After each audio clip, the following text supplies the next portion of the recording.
Now exercise 1.10. State the number of significant figures in the following. 1.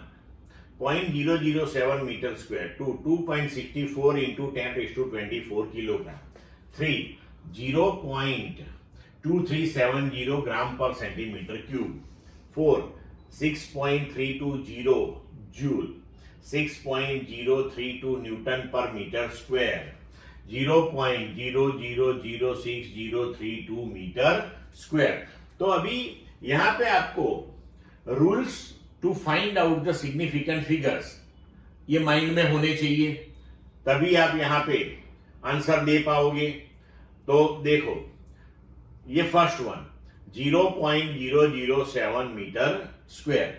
तो हमने discuss किया हुआ है रूल्स में कि डेसिमल पॉइंट के राइट साइड और फर्स्ट नॉन जीरो की लेफ्ट साइड के जो जीरो है वो नॉन सिग्निफिकेंट है. मतलब कि ये जो फिगर दी हुई है उसमें ओनली वन सिग्निफिकेंट फिगर है और वो है 7. Then 2.64 into 10 raise to 24 kilogram. तो इसमें 2, 6 एंड 4 3 है. ये जो 10 टू पावर वाला है वो कैलकुलेट नहीं होगा. क्लियर? 3. 0.2370 ग्राम पर centimetre cube.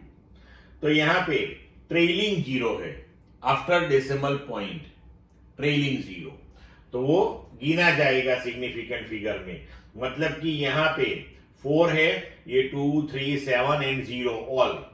Then after 4 6.320 again trailing zero decimal point के बाद आता है तो वो गिना जाएगा. तो अगेन इसमें 4 हो जाएगी significant figures. Fifth one 6.032 Newton पर मीटर स्क्वायर. तो यहां जीरो दो नॉन जीरो के बीच में आता है तो वो भी गिना जाएगा. मतलब कि again here 4 significant figures are there. Then 0.000632 metre square. तो ये जो 3 जीरोस है डेसिमल पॉइंट की राइट और 1 नॉन जीरो जो है 6 उसके लेफ्ट में, तो वो नहीं गिने जाएंगे. तो 6032 उसमें जो जीरो आता है वो 2 नॉन जीरो के बीच में है तो वो गिना जाएगा. तो 6032 मतलब सिग्निफिकेंट फिगर्स हो गई यहां पे 4. क्लियर बच्चों? तो